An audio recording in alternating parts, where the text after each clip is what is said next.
গভীর রাত্রে হযরত আলীর বুকে ফাতেমা মাথা লুকায় ছোট বাচ্চার মতন কাঁদতেছে। আলী চমকে গিয়া বলে, ফাতেমা এরকম কান্দার কারণ কি? ফাতেমা বলে, স্বামী গো, আমি আল্লাহর কাছে সবসময় একটা দোয়া করতাম, আল্লাহ আমার দোয়া কবুল করছে। আলী মুচকি মুচকি হাসে আর কয়ে, পাগলি রে, আল্লাহ তোমার দোয়া কবুল করেছে, তাহলে কান্দো কেন? ফাতেমা বলে, স্বামী কি দোয়া করেছি এইটাকে আপনি শুনবেন না? আলী বলে, ফাতেমা কি দোয়া করেছো যে এটা আল্লাহ কবুল করেছে? ফাতেমা বলতেছে, আমি দোয়া করেছি, আল্লাহ পর্দার মধ্যে আমার মৃত্যু দিও, আল্লাহ পর্দার ভিতরে আমাকে মৃত্যু দিবে। আলী বলে, পাগল, সারা জীবন যে পর্দার মধ্যে ছিল সে পর্দার মধ্যে মৃত্যুবরণ করবে, এখানে আবার কান্দার কারণ কি? ফাতেমা বলে, স্বামী গো, সেই মৃত্যুটা কখন হবে সেইটাকে আপনি শুনবেন না? আলী বলে, ফাতেমা মৃত্যুর খবর কেউ দুনিয়ার বলতে পারে না। ফাতেমা বলে, স্বামী গো, আল্লাহ পাক যদি জানায় তাহলে বলতে পারে। আল্লাহ পাক আমাকে জানাইছে আজকে গভীর রাত্রে ফাতেমার মৃত্যু হবে। যেই মাত্র কইছে আল্লাহ আজকে গভীর রাত্রে ফাতেমার মৃত্যু দিবে, গাছের গোড়া কাটলে গাছটা যেমন পড়ে যায়, হযরত আলী তেমনি পড়ে গেলেন ঘরের মাজায়। ফাতেমা মুচকি মুচকি হাসে, যে গভীর রাত্রে মৃত্যুবরণ করবে সে মুচকি মুচকি হেসে স্বামীর মাথাটা উরাতের উপরে নিয়ে কপালে একটা চুমু দেয়, বলে, স্বামী গো, এমন করে আপনি কাঁদবেন না। আমি জানি আপনি বিশ্বের সবচাইতে বড় বীর, আমি জানি আপনি পৃথিবীর সবচাইতে বড় আলেম।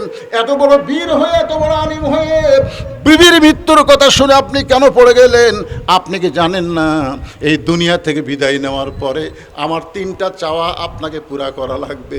আলী কান্দের বলে, ফাতেমা দুনিয়াতে গরিব ছিলাম বলে তুমি কিছুই চাইলা না, মরার পরে তুমি কি চাইবা ফাতেমা? ফাতেমা বলে, স্বামী গো, আমার 1 নম্বর চাওয়া হলো রাতের অন্ধকারে আমাকে কবর দেওয়া লাগবে। রাতের অন্ধকারে মৃত্যুবরণ করব, আর দিনের বেলা আমার কবর দিবেন এটা চলবে না, রাতের অন্ধকারেই আমাকে কবর দেওয়া লাগবে। আমার 2 নম্বর চাওয়া হলো আমার কোনো জানাজার ব্যবস্থা করবেন না। আলী বলে, ফাতেমা তুমি নবীর কলিজার টুকরা, তোমার মৃত্যুর খবর শুনলে লক্ষ লক্ষ মানুষ জানাজায় শামিল হবে। ফাতেমা বলতেছে, লক্ষ লক্ষ মানুষ যদি দোয়া করে ফাতেমা ভালো, আর আপনি যদি বলেন আমার ফাতেমা ভালো না, লক্ষ লক্ষ মানুষের দোয়া দিয়া কোনো লাভ হবে না।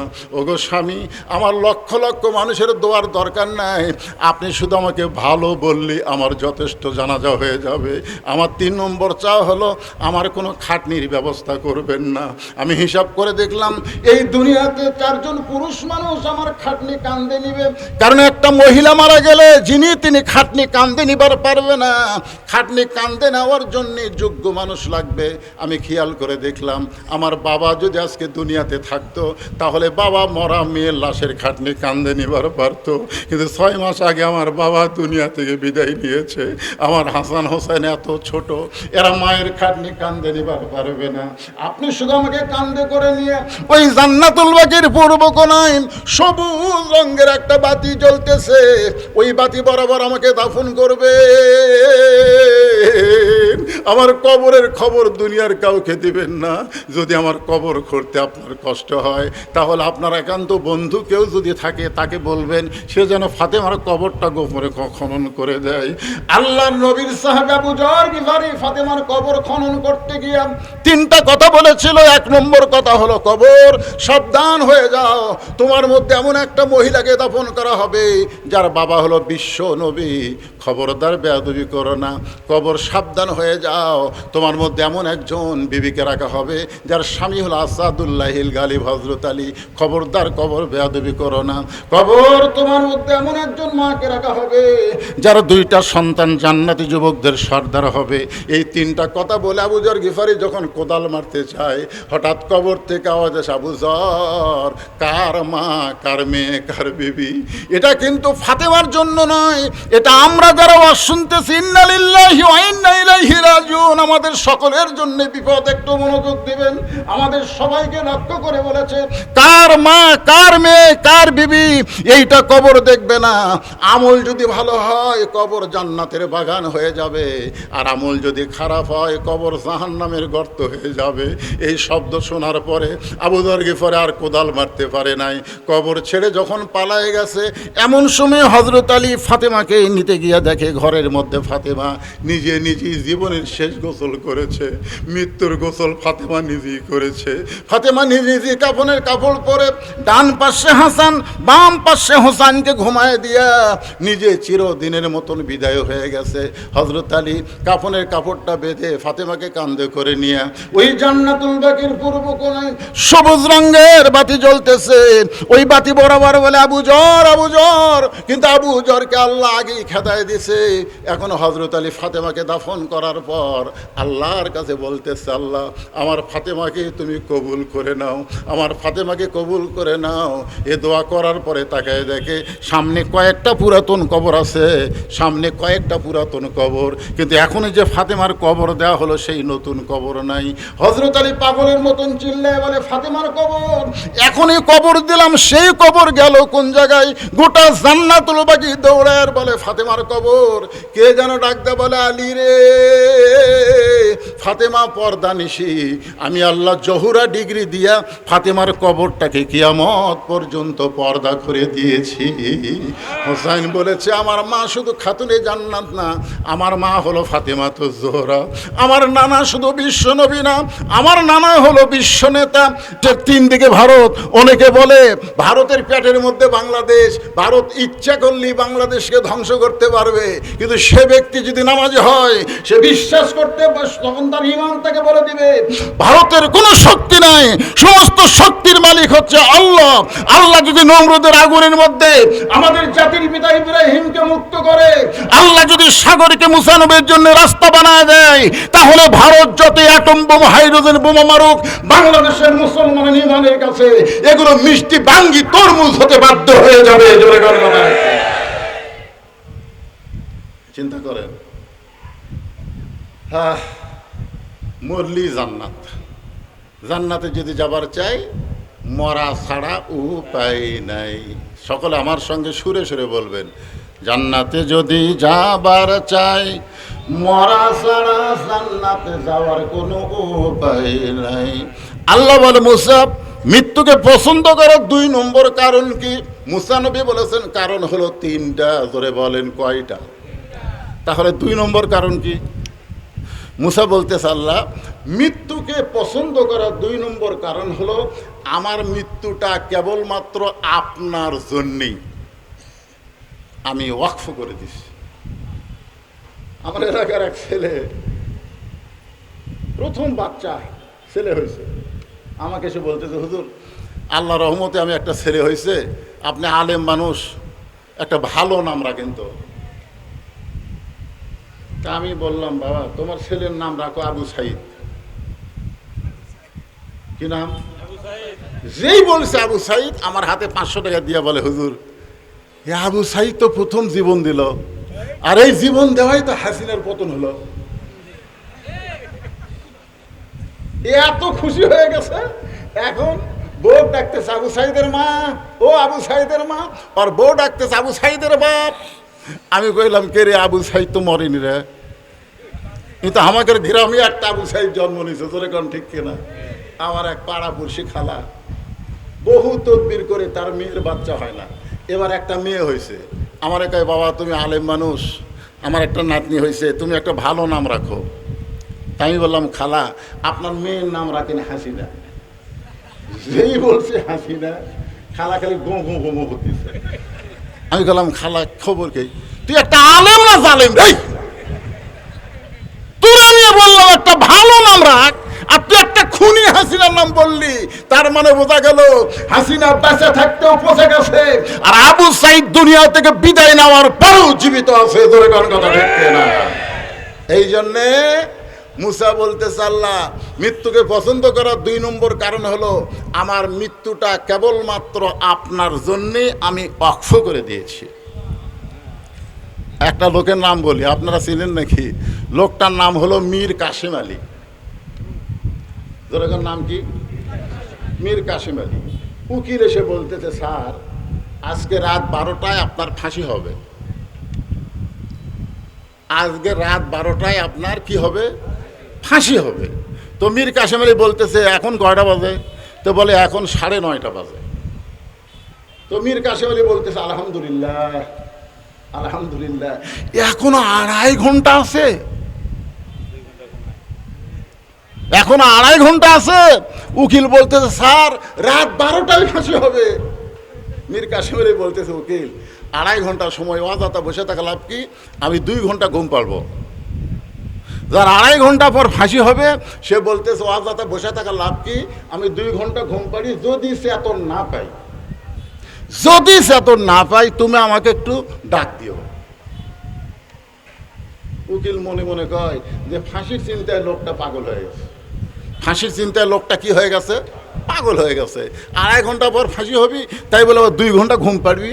যদি চেতন না পাই তাহলে ডাক দেওয়া লাগবে। উকিল মন খারাপ করে ফাঁসির কন্ডম সেল থেকে বের হয়ে যায়।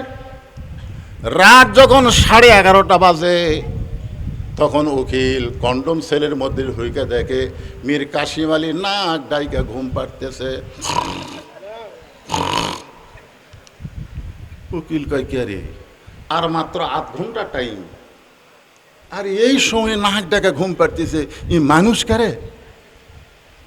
পায়ের আঙ্গুল নড়াইছে। মীর কাসেম আলী চেতন হয়ে বলতেছে ভাই কি সময় হয়ে গেছে? না স্যার এখন 11:30 বাজে। আলহামদুলিল্লাহ, তাহলে এখনো 8 ঘন্টা আছে। মীর কাসেম আলী ওযু করলেন, 2 রাকাত নামাজ আদায় করলেন, কোরআনের সূরা মুজাম্মেল সূরা রহমান তেলাওয়াত করলেন। তেলাওয়াত করার পরে ফাঁসির কন্ডম সেলের মধ্যে সবচাইতে ভালো যে পাঞ্জাবি আছে সেই পাঞ্জাবিটা গায়ে দিয়ে চিরুনি দিয়ে মাথা হাসড়ায় বলতেছে উকিল দেখো তো আমাকে কেমন লাগতেছে। উকিল কান্দে আর বলে স্যার আপনি কি শ্বশুর বাড়ি যাবেন? আপনার ফাঁসি হবে আর আপনি সুন্দর পাঞ্জাবি গায়ে দিয়া মাথার চুল হাসড়ায় বলেন আমারে কেমন লাগতেছে। মীর কাসেম আলী হাসি আর বলে উকিল ফাঁসি হবে আমার, আর কাঁদতেছে তুমি। আমি 2 ঘন্টা ঘুমের মধ্যে আল্লাহ পাক আমারে দেখাইছে আল্লাহ তাখাফু ওয়ালা তাহজানু ওয়া আবশিরু বিল জান্নাতিল্লাতী কুনতুম তুআদুন। মীর কাসেম আলী মুসলমান হয়ে ফাঁসির মঞ্চ দিয়ে তুমি দুনিয়ার কোনো কবরে যাবে না, আমি আল্লাহ তোমাকে জান্নাতে বরণ করে দেব। তা আল্লাহর জন্য জীবন দেওয়া এটাকে ফাঁসি না, এটাকে মৃত্যু না? আল্লাহ কোরআনে বলেন ওয়ালা তাকুলু লিমান ইউকতালু ফি সাবিলিল্লাহি আমওয়াতুন বাল আহইয়াউ ওয়ালাকিন লা তাশউরুন।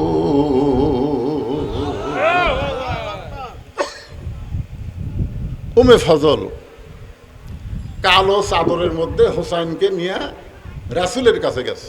খুব খেয়াল করে শুনবেন, কালো চাদরের মধ্যে কাকে নিয়ে? হোসাইন। নাম শুনছেন? হোসাইনের নাম শুনছেন? প্রত্যেক জুম্মায় ইমাম সাহেব দ্বিতীয় খুতবাতে আপনাদের বলে না সাইদুস শাবাবি আহলিল জান্নাহ হাসান হোসাইন, বলে কি বলে না? যে কালো চাদর দিয়ে এইভাবে পেঁচাইয়া রাসূলের কাছে নিয়ে গেছে। নাম হলো মেয়েটার উম্মে ফজল। যা বলতেছি রাসূলুল্লাহ আল্লাহ তাআলা ভাগ্য গুণে আপনাকে আর একটা নাতি দান করছে। আর একটা কি দিছে? তার মানে বোঝা গেল আগে একটা কি নাতি হয়েছে, তার নাম কি? একটু হুঁহাও করা লাগবে, তার নাম কি? তো আল্লাহ আপনাকে আর একটা নাতি দিছে। যেই শুনছে যে আর একটা নাতি, সাথে সাথে রাসূল কান্না শুরু করে দিছে। নবীর সামনে হাজার হাজার সাহাবী বসে আছে, তার আশ্চর্য হয়ে গেল যে নবীর একটা নাতি হয়েছে।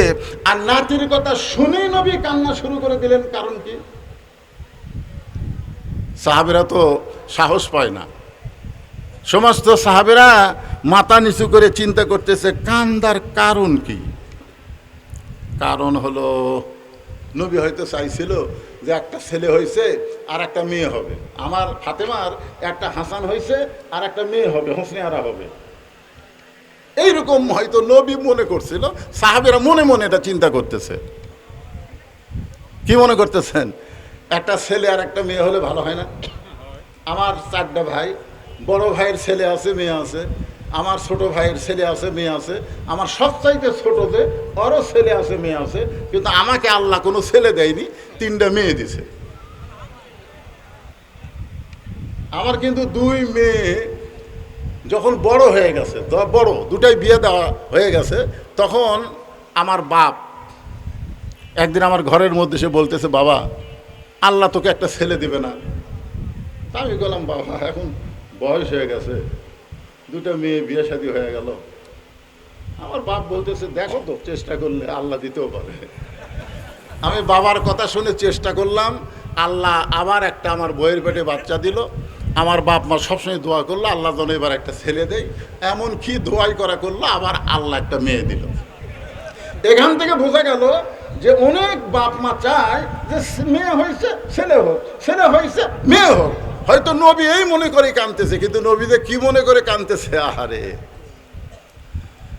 কিছুক্ষণ পরে আল্লাহ নবী দাঁড়িয়ে গেলেন, উম্মে ফজলের কাছে গেলেন। উম্মে ফজল কালো চাদরওয়ালা বাচ্চাকে যখন নবীর হাতে তুলে দেয়, নবীর চাদরটা মুখ থেকে সরায়, কপাল থেকে সরায় একটা চুমু দিয়ে বললেন, এই গোস্তের টুকরাটা আল্লাহ তুমি কবুল করে নিও।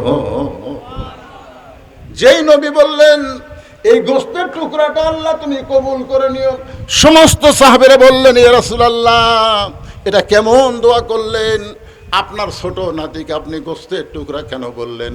রাসূল বললেন, সাহাবীরা রে, একদিন তোমরা কেউ থাকবা না, আমি নবীও থাকবো না, কিন্তু আমার এই হুসাইন, জোরে গান সুবহানাল্লাহ, আমার এই হুসাইন বাতিলের বিরুদ্ধে লড়াই করতে গিয়া নিজের জীবনকে আল্লাহর রাহে উৎসর্গ করে দিবে। আহা, হোসেন রাদিয়াল্লাহুকে যখন হত্যা করা হলো, মনোযোগ দিয়ে শুনবেন, কারবালার প্রান্তরে তার দেহ পড়ে আছে। আমি আপনাদের বুঝাইতেছি, মুসা নবীর 2 নম্বর, আমার মৃত্যুটা কেবলমাত্র কার জন্যে? আপনারা যারা বসে আছেন, আমাদের মৃত্যুটা কার জন্যে? আল্লাহর জন্য। কারা কারা মরতে চান 2 হাত তুলে আবার আল্লাহকে দেখান। লিল্লাহি আকবার। আল্লাহ তোমার জন্য ঈমানের উপরে সবাইকে কবুল করো, জোরে করো আমিন। ভাইজান, আল্লাহর জন্য যদি আমরা মরতে চাই, এই নিয়তটা যদি আমাদের কলিজার মধ্যে থাকে, দুনিয়ার কোনো বাতিল আমাদের সামনে দাঁড়াতে পারবে না। জোরে বলেন কথা ঠিক কি না? দেহ পড়ে আছে কারবালায়, আর মাথা নিয়ে গেছে দামেস্কে। কোথায় নিয়ে গেছে? দামেস্কে নিয়ে গেছে হোসাইনের মাথা। তখন চেয়ারে বসেছিল ইয়াজিদ, ক্ষমতার চেয়ারে বসেছিল কে? সবাই নামটা মনোযোগ দিয়ে শুনবেন। নাম কি? আপনারা বলেন তো, আপনাদের এই গোটা এলাকায় মাইকিং করে বলবেন তো, ইয়াজিদ নামের কোনো মানুষ আছে? আছে? আচ্ছা আপনারা বলেন তো, আপনাদের এলাকায় হোসাইন আছে না নাই?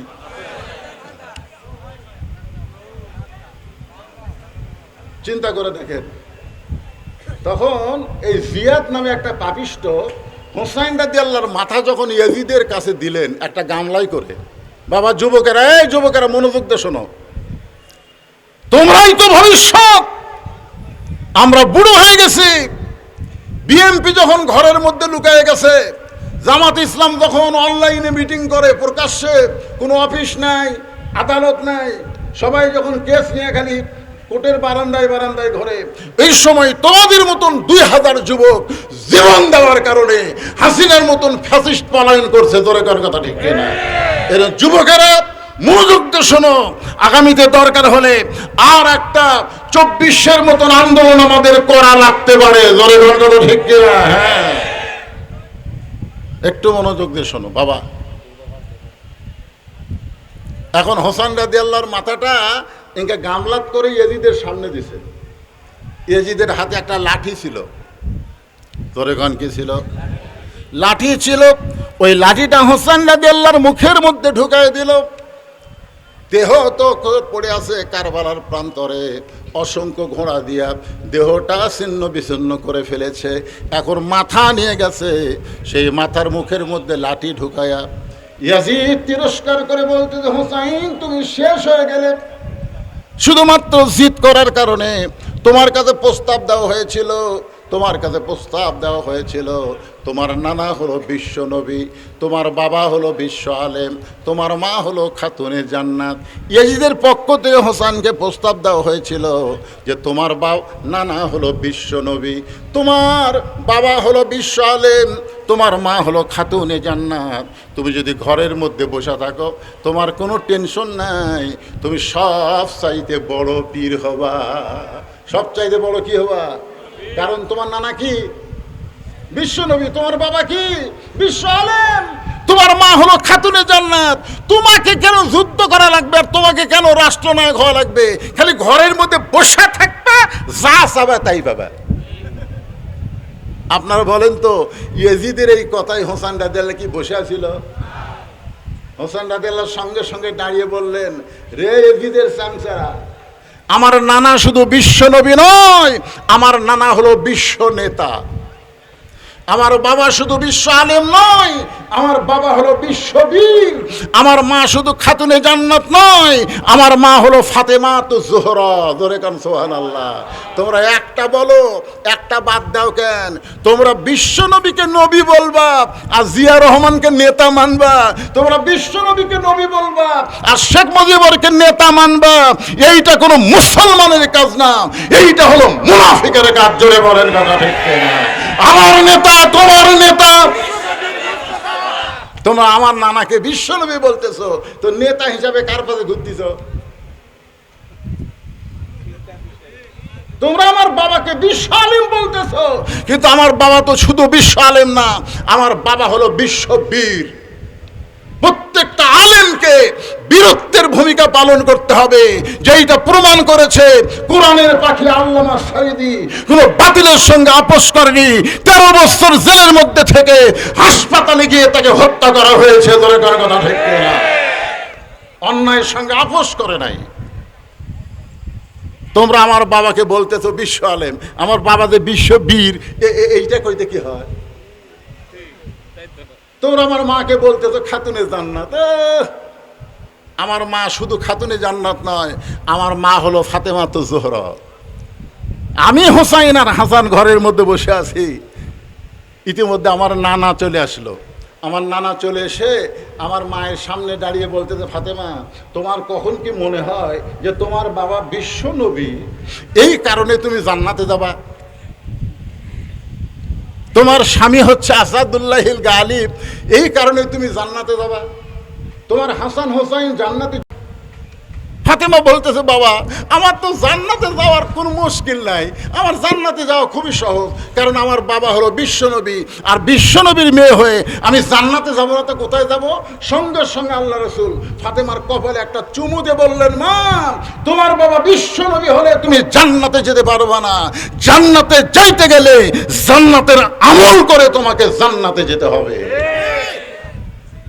সঙ্গে সঙ্গে ফাতেমা আল্লাহ নবীর সামনে বসে চোখের পানি বের করে বললেন, বাবা, তাহলে জান্নাতে যাইতে গেলে কি আমল করা লাগবে? রাসূল বললেন, খুব বেশি আমল করা লাগবে না, মাত্র 4টা আমল করতে হবে। হাজার হাজার মা বোনের আমার পর্দার অন্তরালে একটু মনোযোগ দিয়ে শোনেন। আল্লাহ রাসূল বললেন, ফাতেমা, জান্নাতে যাইতে গেলে মাত্র 4টা আমল করতে হবে। 1 নম্বর আমল হচ্ছে 5 ওয়াক্ত নামাজ পড়া লাগবে। 2 নম্বর আমল হলো বছরে 1 মাস রমজানের রোজা রাখতে হবে। 3 নম্বর আমল হলো স্বামীর কথা মতো চলতে হবে, স্বামীর খেদমত করা লাগবে। আর 4 নম্বর আমল হলো সতীত্বের হেফাজত, পর্দা করা লাগবে। ফাতেমা বলতেছেন, বাবা, এই 4টা আমলের মধ্যে সবচাইতে গুরুত্বপূর্ণ আমল কোনটা? এই 4টা আমল তো করতেই হবে, কিন্তু তার মধ্যে গুরুত্বপূর্ণ আমল কোনটা?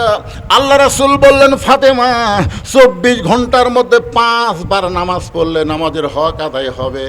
বছরে 1 মাস রোজা রাখলে রোজার হক আদায় হবে। স্বামী যখন খেদমত চাবে তখন স্বামীর খেদমত করবা। তুমি ইচ্ছা করে স্বামীর খেদমত করবা না, স্বামী খেদমত চাইলে খেদমত করা লাগবে। আমার কথা কি বুঝতে পারলেন? স্বামীর খেদমত কোনো বউ ইচ্ছা করে করা যাবে না। স্বামী যদি বলে, আসো তো আমার মাথা একটু টিপে দাও, আমার পায়ের আঙ্গুল একটু টানে দাও, আমার মাথার চুল একটু টানে দাও, এরকম স্বামী যদি চায় তাহলে বউকে খেদমত করা লাগবে। কিন্তু স্বামী চায় না, বউ ইচ্ছা মতো খেদমত করা যাবে না। যদি কোনো বউ ইচ্ছা মতো স্বামীর খেদমত করে তাহলে বুঝবেন অতি ভক্তি। অতি ভক্তি। কারেন্ট আছে? কারেন্ট নাই? কারেন্ট আছে, তারপরে ফ্যানের সুইচ বন্ধ করে দিয়ে তাল পাকার বাতাস করতেছে। স্বামী কয়, কি হলো? কারেন্ট নাই? কা আছে তো।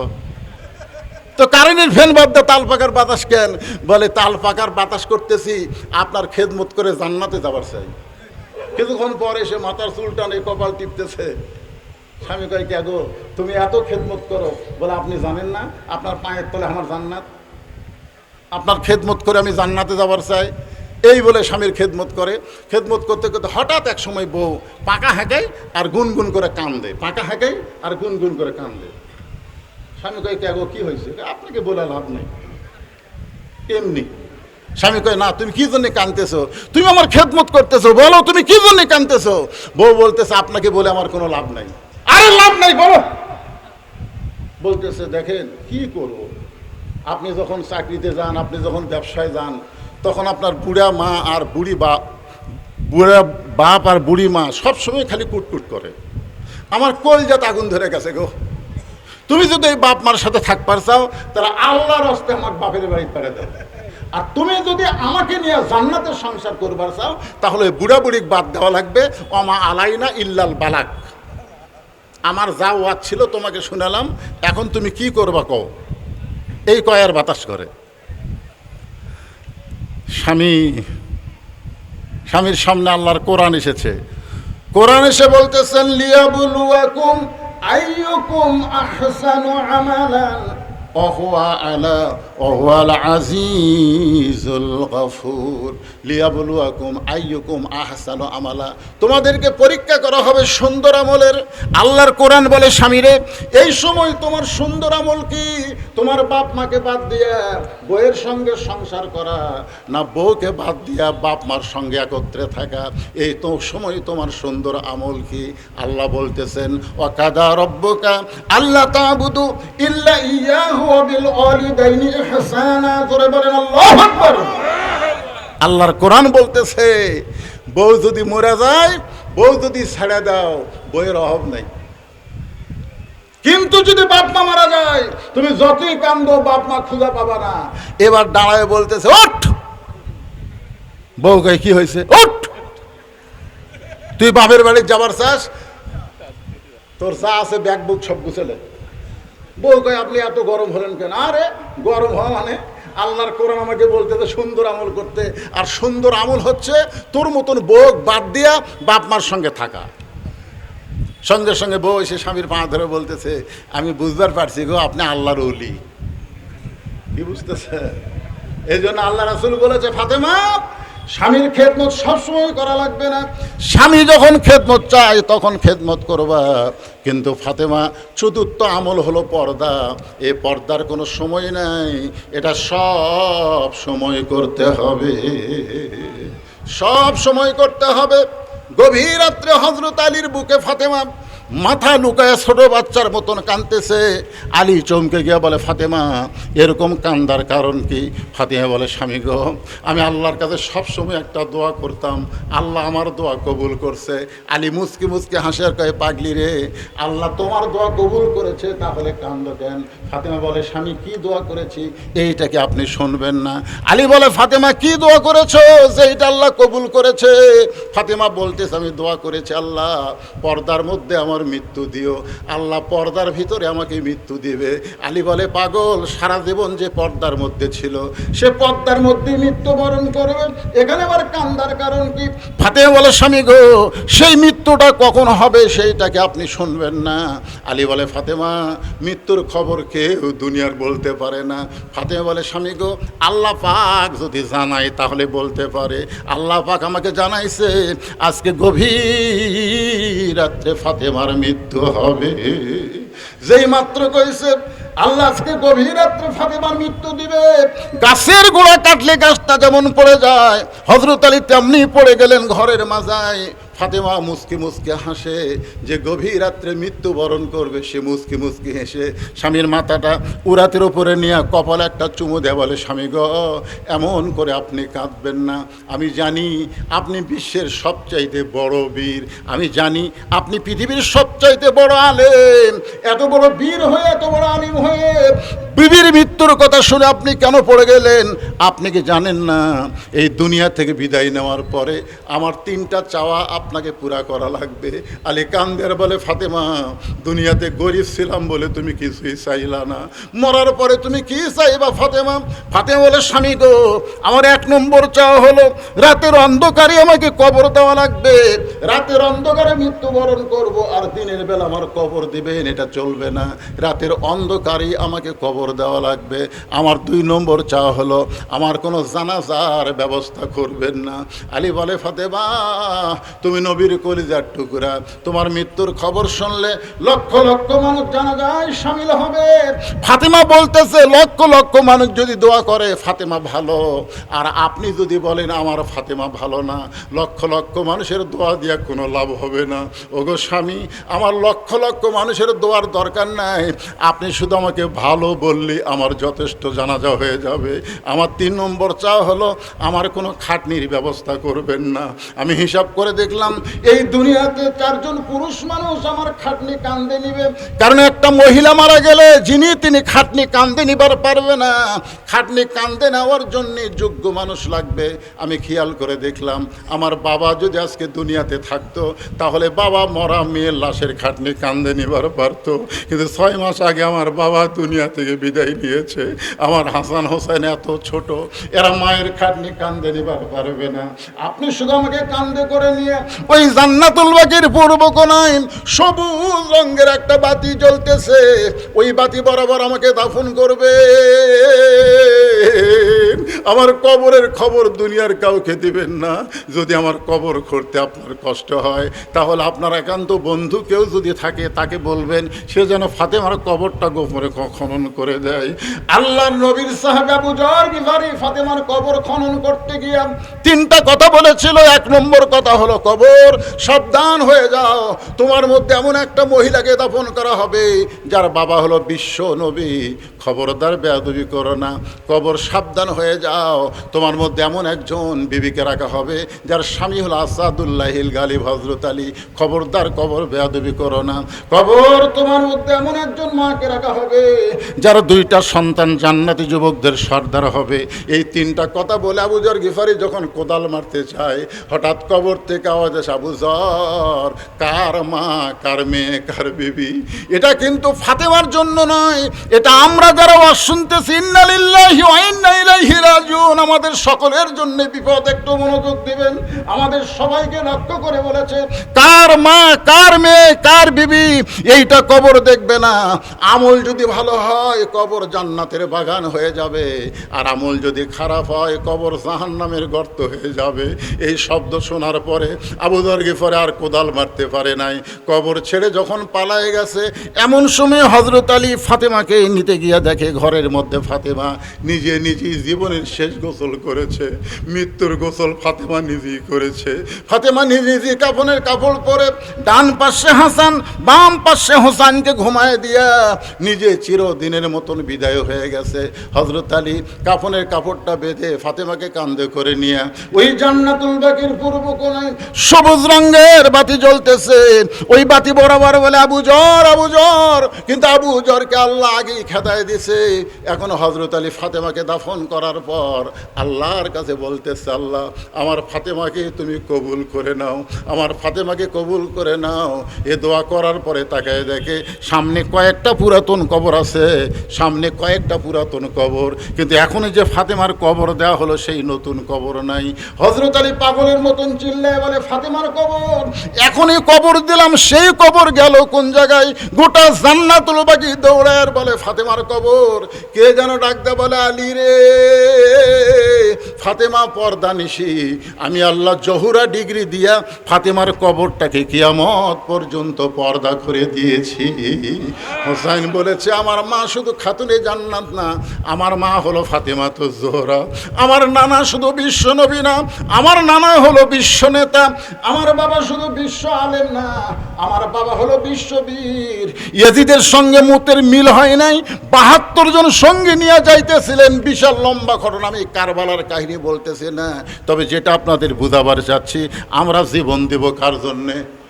মুসা নবী বলতেছে আল্লাহ মৃত্যুকে পছন্দ করার 2 নম্বর কারণ হলো আমার মৃত্যুটা কেবলমাত্র আপনার জন্য ওয়াকফ করেছি, এটা বোঝানোর জন্যে বলতেছি। এদিত মুখের মধ্যে লাঠি দিয়া তিরস্কার করে বলতে তো হোসাইন তুমি শেষ হয়ে গেলে। এই যুবক এই কি উঠলা কেন বাবা? তোমাকে ওয়াজ আসতেছে এখন, বিরক্ত হচ্ছে? আপনার কি বিরক্ত হচ্ছেন? শেষ হয়ে গেলে খালি জেদ করার কারণে। আমি কত সুন্দর প্রস্তাব দিছিলাম, আজ তুমি বিশ্ব পীর হয়ে থাকলে, বড় পীর। আজকে তুমি খাজা বাবা হয়ে থাকতা, আর তুমি জেদ করে আমার বিরুদ্ধে যুদ্ধ করবে, তুমি আবার ক্ষমতার মসনদ নিবে। আজ তোমার কি অবস্থা হলো? মুখের মধ্যে লাঠি দিয়া এই তিরস্কার যখন করতেছে, তখন ইয়াজিদের সামনে অনেক মুসলমান বসে আছে, ইয়াজিদের দরবারে অনেক মুসলমান বসে আছে। সমস্ত মুসলমান এরকম মাথা নিচু করে আছে। ইয়াজিদ যখন হোসেনের মুখের মধ্যে লাঠি ঢুকাইছে, তখন মুসলমানেরা কি করতেছে? কথা কয় না কেন? কি করতেছে? মাথা নিচু করে আছে। আমার এলাকার এক ইমাম সাহেবকে বলতেছে হুজুর আমাকে নেতৃত্ব নিয়ে দোয়া করবে। এখন ইমাম সাহেব ভয়ে কি করবে? দোয়া করতেছে রব্বানা আতিনা ফিদ দুনিয়া হাসিনা ওয়া ফিল আখিরাতি হাসিনা। বুঝতেছেন না? বিপদত পড়ে গেছে ভাই। এখন হাসানার জায়গায় হাসিনা ছাড়া উপায় নাই। ইয়াজিদের সামনে যতগুলো মুসলমান ছিল সমস্ত মুসলমান মাথা নিচু করে বসে আছে, কারণ তারা জানে মাথা তুলে দেখলেই তার মাথা আউট। আপনারা দেখেননি? কাদেরও দেখেননি? কথায় কথায় খেলা হবে খেলা হবে। কে রে পাগলা, খেলবার গেলে মাজার বল থাকা লাগবে না? আপনারা দেখছেন ওবায়দুল কাদেরকে যখন টেজর তুলতে, তখন কিভাবে তুলতে আপনারা দেখছেন? দেখেননি ভাই? দেখেননি? 2-3 জন যুবক টেনে টেনে টেজর তোলে, আর ওই মাইক পায় কয় খেলা হবে। খেলবার গেলে মাজাত বল থাকা লাগবে। জোরে কোন কথা ঠিক কিনা? চিন্তা করে দেখেন, সবাই যখন মাথা নিচু করে বসে আছে, এমন সময় 80 বছরের একজন সাহাবী, সুবহানাল্লাহ বলেন, 80 বছরের একজন সাহাবী লাঠিতে ভর দিয়া দাঁড়ায় গেলেন। লিল্লাহু আকবার। 80 বছরের একজন সাহাবী লাঠি ভর দিয়া দাঁড়ায় গেলেন। তার মানে বোঝা গেল কুমুলিল্লাহি কানিতিন, কুমুলিল্লাহি কানিতিন। আল্লাহর জন্য আনুগত্য নিয়ে দাঁড়ানোর কথা কোরআনে আছে না নাই? জোরে কোন আছে না নাই? এই আয়াতটা খালি নামাজের জন্য বলা হয়নি, বাতিলের বিরুদ্ধে দাঁড়ানোর কথাও বলা হয়েছে। জোরে কোন কথা ঠিক কিনা? অন্যায়ের বিরুদ্ধে দাঁড়াতে হবে। সবাই যখন মাথা নিচু করে বসে আছে, এই লোকটা দাঁড়াবারই পারে না, সে লাঠিতে ভর দিয়ে দাঁড়ায় বলতেছেন ইয়াজিদ মুখ সামাল করে কথা বলো। ওই সাহাবীর নাম হলো আনাস ইবনে মালিক। দেখেন 80 বছরের বুড়া লাঠিতে ভর দিয়ে দাঁড়ায় বলতেছেন ইয়াজিদ মুখ সামাল করে কথা বলো। তুমি যার মুখের মধ্যে লাঠি ঢোকায় তিরস্কার করতেছ, তাকে তুমি চিনো? তাকে তুমি চিনো? যদি আজকে চিনতে এরকম বেয়াদবি করতে পারত না। আমি আনাস একাধারে 10 বছর আল্লাহর নবীর খাদেম ছিলাম। একাধারে কয় বছর? 10 বছর আল্লাহ নবীর খাদেম ছিলাম। আল্লাহ নবী ফরজ নামাজটা মসজিদে পড়া ভালোবাসতেন জামাতের সাথে, আর সুন্নত নফল এগুলো নামাজ রাসূল ঘরে বেশি পড়তেন, ঘর যেন কবর না হয়। আপনারাও পড়বেন সুন্নত নফল নামাজ, বাড়িতে বেশি বেশি পড়বেন। তো রাসূল একদিন একটা নফল নামাজের রুকুর থেকে সেজদাত গেছে, এমন সময় ওই হোসাইন, যে হোসাইনের মুখের মধ্যে লাঠি ঢুকাইছে, ওই হোসাইন কুত থেকে দৌড়ে এসে নানার পিঠে চড়ে বলতেছে চল ঘোড়া চল, চল ঘোড়া চল, চল ঘোড়া চল। আনাস রাদিয়াল্লাহু বলেন ইয়াজিদ শোনো, আল্লাহ নবীর পিঠে চড়ে যখন চল ঘোড়া বলতেছে, আমি চিন্তা করলাম মস্ত বড় বেয়াদবি হয়ে যাচ্ছে। আমি আস্তে করে আমার জায়গা ছেড়ে নবীর পিঠ থেকে যখন হোসেনকে আমি নামাবার চাই, এমন সময় আল্লাহ নবী নামাজ পড়া অবস্থায় এভাবে আমাকে ইশারা করলেন, আমাকে নামাতে নিষেধ করলেন। কিছুক্ষণ পর হোসেন নিজেই বলতেছে যেই ঘোড়া চলে না এই ঘোড়ার পিঠে বসে লাভটা কি? এই বলে হোসাইন যখন পিঠ থেকে উঠে যায়, এমন সময় কিছুক্ষণ পরে নবী নামাজ থেকে মাথা উঠালেন, সেজদা থেকে মাথা উঠালেন, নামাজের সালাম ফেরালে আমি নবীর সামনে গিয়া দুই হাঁটু বরাবর হাঁটু লাগাই বললাম, ইয়া রাসূলুল্লাহ, আপনার নাতি কত বড় বেয়াদবি করলো, আপনাকে চল ঘোড়া বললো, আমি পিঠ থেকে নামাবার চাইলাম আর আপনি আমাকে নিষেধ করলেন। রাসূল বলে, আনাস রে, তুমি নামানোর আগে আমি হোসাইনকে পিঠ থেকে নামাবার চাইছিলাম, কিন্তু নামাজের মালিক আল্লাহ ডাক দে বলে, হাবিব, আপনি যেমন হোসাইনকে ভালোবাসেন আমি আল্লাহও তেমন ভালোবাসি। যতক্ষণ হোসাইন আপনার পিঠে বসে থাকবে আপনি সেজদা থেকে মাথা তুলবেন না। আনাস রাদিয়াল্লাহু বললেন, রে ইয়াজিদ, যে হোসাইন নবীরে ঘোড়া বানাইলে আল্লাহ খুশি হয়, সেই হোসাইনের মুখের মধ্যে লাঠি ঢোকায় তুমি তিরস্কার করতেছো।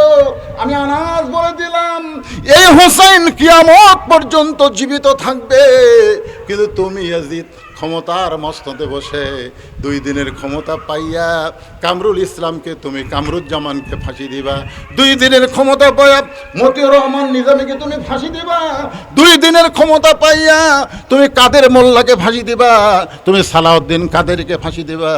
তুমি মনে করছো তুমি চিরস্থায়ী ক্ষমতায় থাকবা না, একদিন তুমি পচিয়া যাবা, তোমার নাম গন্ধ পর্যন্ত মানুষ নিবে না। আপনারা বলেন তো, 50 বছরের মধ্যে কোনো মেয়ে যদি জন্ম নেয়, ওই মেয়ের নাম কেউ কি হাসিনা রাখবে? কথা কেন হাসিনা রাখবে? একটু মনোযোগ দিয়ে শুনেন। মুসা বলতে আল্লাহ মৃত্যুকে পছন্দ করার 2 নম্বর কারণ হলো, আমার মৃত্যুটা কেবলমাত্র আল্লাহর জন্যে আমি অক্ষ করেছি। আল্লাহর কুদরতি মুখে হাসি ফুটে গেছে, সুবহানাল্লাহ বলেন। আল্লাহ হাসতেছে। এখন আপনারা বলেন, মুসা নবীকে আল্লাহ দেখতে পায় না? কথা হয়। আগে যে বাটন মোবাইল ছিল না, বাটন মোবাইল, আপনি ঢাকার এক বন্ধু মোবাইল করছেন, ওই বন্ধু ঢাকার থেকে কাঁদতেছে, আপনি বুঝতে পাবেন না। ওই বন্ধু ঢাকার থেকে হাসতেছে, আপনি বুঝতে পাবেন না। তো আল্লাহ হাসতেছে, মুসা নবী আল্লাহর হাসি শুনে বলে, আল্লাহ আপনি হাসেন কেন? আল্লাহ বলে, মুসা তুমি বড় চালাক রে, তুই বড় চালাক। আমার জন্য যারা জীবন দিবে তারা কখনোই মরবেই না। জোরে কেন সুবহানাল্লাহ। মুসা মৃত্যুকে পছন্দ করার 3 নম্বর কারণ কি? এই কয় নম্বর কারণ? আমি এ পর্যন্ত কয়টা কইছি? 1 নম্বর কারণ হলো না মরলে জান্নাতে, 2 নম্বর কারণ হলো মরবো কার জন্যে, এখন 3 নম্বর একটা মজার কারণ। এই কারণ আপনারা শুনলে আপনাকে মরা আলিয়া কোনো টেনশনই থাকবে না। কে রে পাগলা, রুহের জগতে ছিলাম, আমাকে মনে আছে? কথা কন, রুহের জগতে ছিলাম মনে আছে? আচ্ছা, মায়ের পেটত যে ছিলেন আপনার মনে আছে? তাহলে রুহের জগতের কথা মনে নাই, মায়ের পেটের কবরের কথা মনে নাই, তাহলে দুনিয়া থেকে যেই কবরে যাবেন, ওই কবরে গেলে আপনারা এমন একটা দুনিয়া পাবেন, রব্বানা আতিনা ফিদ দুনিয়া হাসানা ওয়া ফিল আখিরাতি হাসানা। সুবহানাল্লাহ। মুসা নবী মৃত্যুকে পছন্দ করার 3 নম্বর কারণ কারা কারা শুনবেন? একটু আল্লাহকে 2টা হাত দেখান। যারা দাঁড়িয়ে আছে তোমরা শুনবে না নাকি? লিল্লাহু আকবার, হাত নামান। ভাইজান, আমি এই কারণ বলবো, আমি কোনো জায়গায় আমার ওয়াজ শেষ না করে আমি যাই না, কারণ আগামীকাল পর্যন্ত বাঁচার কোনো গ্যারান্টি আমার নাই। দেখছেন আপনারা, ওই সময় শেখ হাসিনা গুনগুন করে একটা গান গাইছিল, সে গান তো আপনারা শুনতে পাননি, কিন্তু দিলের কান লাগালে একটু বোঝা যায়। কতজনকে কত কি দিলাম, যাবার কালে এক সামসারও দেখা না পাইলাম। আপনারা কি মনে করতেছেন? মুসা বলতেছে আল্লাহ মৃত্যুকে পছন্দ করার 3 নম্বর কারণ হলো, বাল তুসিরুনাল হায়াতাদ দুনিয়া ওয়াল আখিরাতু খায়রু ওয়া আবকা।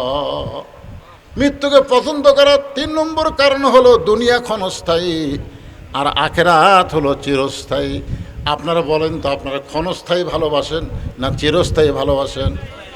কারণ দুনিয়ায় যত বিল্ডিং তৈরি করেন, যত বড় বাড়ি করেন, আপনি কিন্তু থাকতে পারবেন না, আপনাকে আখিরাতের জগতে যাইতে হবে। মুসা বলতেছে, আল্লাহ এই ক্ষণস্থায়ী দুনিয়া থেকে চিরস্থায়ী আখিরাতে যাওয়ার জন্যে মৃত্যুকে আমার বড় ভালো লাগে। আল্লাহ আমাদের সকলের জন্য কবুল করুক, সকলে বলে আমিন। ভাইজান আমাকে তুলে দিছে দেরি করে, তাছাড়া 12টার পরে আমি ওয়াজ করি না, কারণ ওয়াজ শুনবো, আবার ফজরের নামাজ আমরা জামাতের সঙ্গে আদায় করবো। জোরে কোনো কথা ঠিক? ওয়াজ শুনলাম, নামাজ পড়লাম না, তাহলে লাভ হবে না। এই জন্য যাই হয়েছে আলহামদুলিল্লাহ, সবাই ইস্তেগফার পড়ি।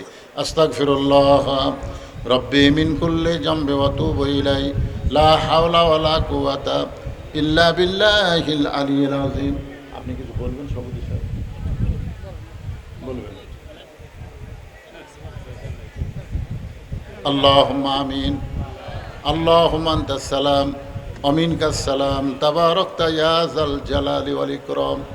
আয় আল্লাহ তাআলা, কঠিন গরমের ভিতরে তোমার হাজার হাজার বান্দা বান্দিরা এই গভীর রাত পর্যন্ত জান্নাতের বাগানে বসে বসে আল্লাহ আলোচনা শোনার শেষ আমি গুনাহগারের সঙ্গে রহমতের দরজায় ফকির হয়ে দোকানা হাত তুলেছি। আল্লাহ মেহেরবানি করে আজকের মাহফিল আমাদের সকলের হেদায়েতের জন্যে, নাজাতের জন্যে, জান্নাতের জন্যে কবুল করে নাও। এই মাহফিলের শুরু থেকে শেষ পর্যন্ত যত আলোচনা হয়েছে আল্লাহ, এর মধ্যে যদি ত্রুটি হয়, ভুল হয়, মাফ করে দাও। এর যা হাদিয়া মঞ্জুর করো সোনার মদিনায় নবী পাকের রওজা মোবারকে আল্লাহ কবুল করে নাও। তামাম আম্বিয়াই কেরাম, আসহাবে কেরাম, তাবিনী কেরাম, তাবা তাবিনী কেরাম, তামাম পৃথিবীর মাটির নিচে যত মুমিন মুমিনা শুয়ে আছে আল্লাহ, সকলে আর ওয়াফরে হাদিয়া কবুল করো। আল্লাহ আমরা যারা হাত তুলেছি আল্লাহ, আমাদের জনম দুঃখনী মা বাবা যাদের কবরে চলে গেছে আল্লাহ, মেহেরবানি করে মা বাবার কবরকে জান্নাতের টুকরা বানায় দাও।